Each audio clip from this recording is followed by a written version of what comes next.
Alright, so this is the first shot that we're gonna edit, so let's get started. So as I said, we won't really be following any particular order.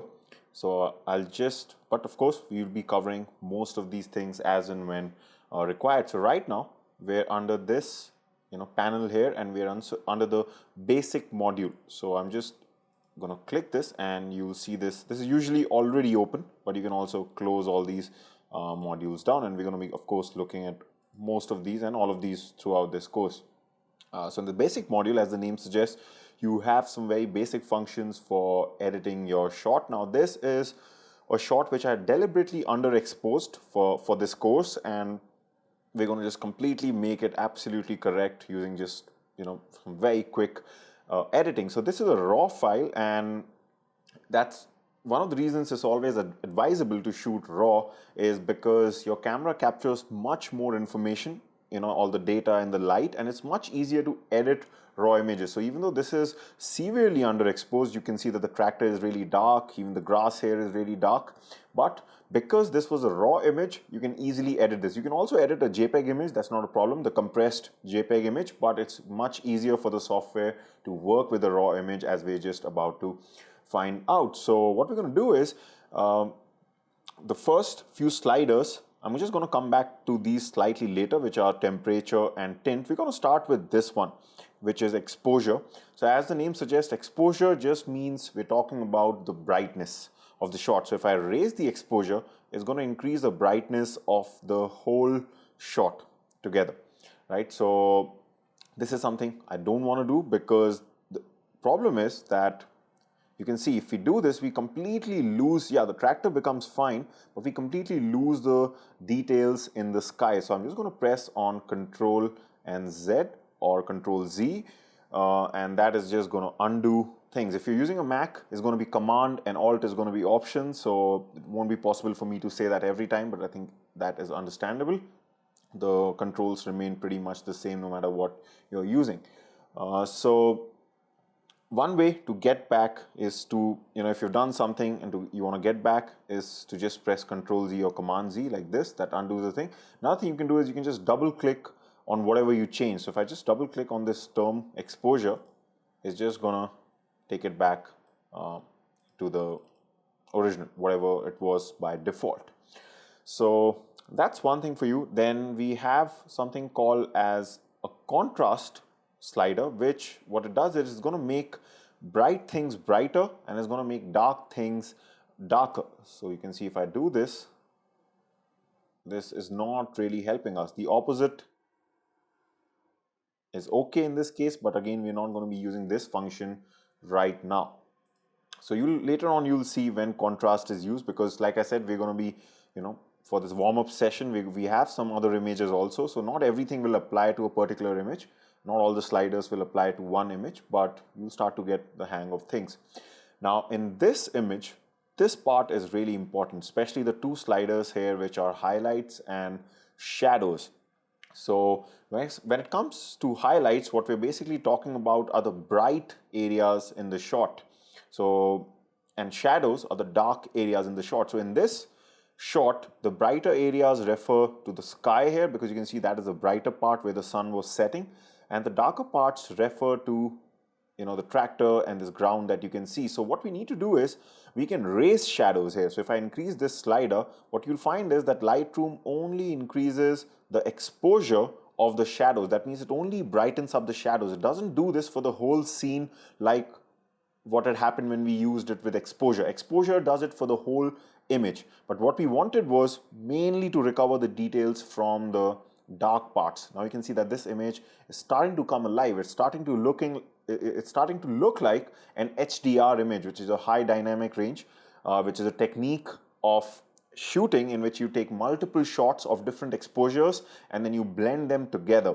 But these days, because the editing software is so good, and if you're using a good camera which has a strong sensor, captures a good dynamic range, if you've captured your image in RAW, you can get this HDR kind of look even with just one image. So you don't always have to shoot those multiple images.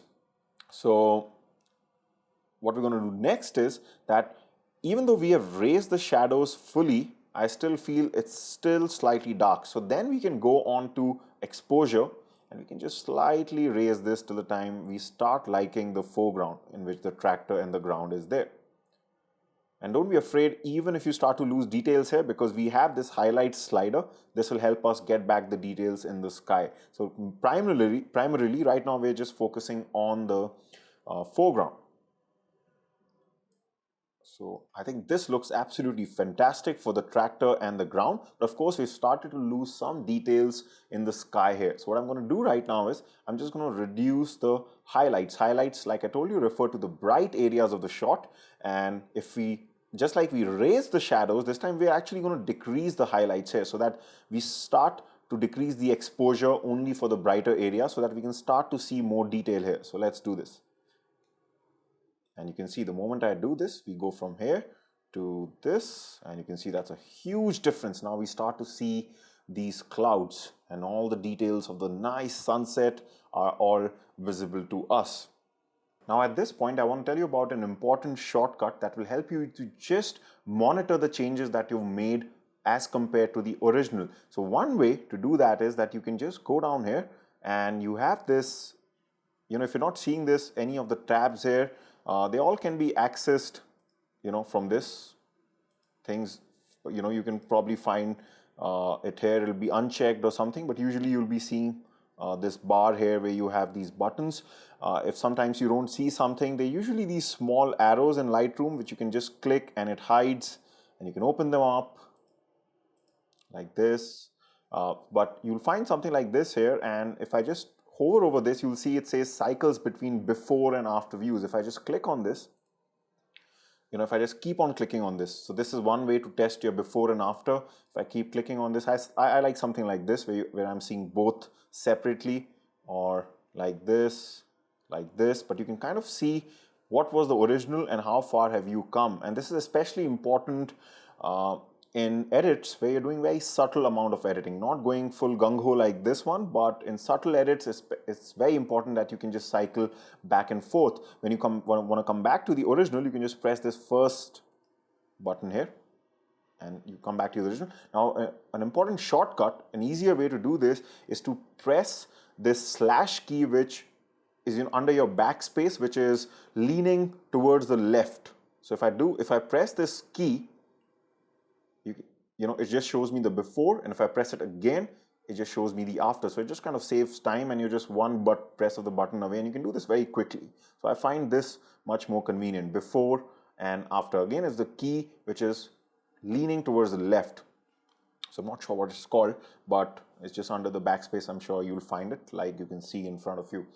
Right, so this is looking pretty good. You can see we've come from this to this. That's a huge difference in itself. Now let's move on. Now the next slider here is whites. So whites are similar to highlights. So highlights are the brighter areas in the shot, and whites are even more bright, like almost to the level of white. So even like over bright parts of your shots. And similarly, blacks are like shadows, but even darker than shadows, almost nearing blacks. And we're going to be talking more about these tonal ranges when we later on talk about this histogram that you see on top here. These peaks like thing that you're seeing on top under the histogram panel. We're going to be talking about this a bit later on. That time we'll be talking about this again. Right now, for this particular edit, I'm not going to do anything to the whites and blacks. We'll talk about this slightly later. Then coming back to this, panel here which says presence, this is also pretty important. We'll be covering texture later on. We'll just leave it as it is. Now, when it comes to clarity, clarity is a very important slider in Lightroom, and it can really add a lot of drama to your image. So what clarity basically does is it increases the contrast in the mid-tones of your shot. So when I say mid-tones, I'm just referring to the areas which are between highlights and shadows, like something, which is not too bright, which is not too dark, and which is just of an average exposure. That is your mid-tone. And what's going to happen is, and it's okay if you don't understand all these terms, it's completely fine. I always say, you don't have to get too technical about photography. If you understand what the clarity slider does, that's all you have to know. So what's going to happen is, if I put this slider on the left side, you're going to see that everything kind of just becomes smoothened out. You know, it kind of gives that painting look to your shot. But moving it to the right side, when you increase those contrast in the midtones, can give a very grungy look. So you can see if I go from default, that is 0, all the way up to, if I just bump it up to the max 100, you can see there's a huge difference, right? It kind of just gives this really grungy, rough look to your shot and just adds a lot of contrast and drama to your shot. You can see the effect in the grass and the sky. If I just cycle between the before and after, you can see that this has made a huge change. And now this is looking like those perfect HDR shots that we're so used to seeing. Dehaze is another slider that we'll be seeing later on. Right now, I'm just going to talk about two sliders, which are vibrance and saturation. Vibrance just means increasing the saturation of the colors in your shot in a subtle way. So it's not going to have a very strong effect. So if I just raise this, you can see it is, if I bump it all the way, it has a strong effect, but saturation is really strong. So that's what you can understand. The difference between these two is vibrance is like a lighter version of saturation, and saturation is just all out. So it's going to work on most of the colors. Saturation. Vibrance only works on some colors. So it's going to always have a subtle effect. Therefore, I always like to use vibrance as opposed to saturation. So of course, you don't want to go all the way like this, but we want to add some colors because there was a nice sunset here. The tractor itself has got some nice colors, and we've got some nice colors here also. So I'm just going to increase the vibrance a bit, maybe up till this much, and I think this looks fantastic, absolutely fantastic. And the last thing that I want to do is, I purposely did not start off with the temperature slider, but we're going to go back to this to finish the edit of this image, which is that I'm going to use this temperature slider. So what the temperature slider does is, we're basically talking about how warm or cool of a look do you want. So if I increase the temperature, we start to go towards warmer tones, and if I just decrease the temperature, it makes it like cool blue, like this.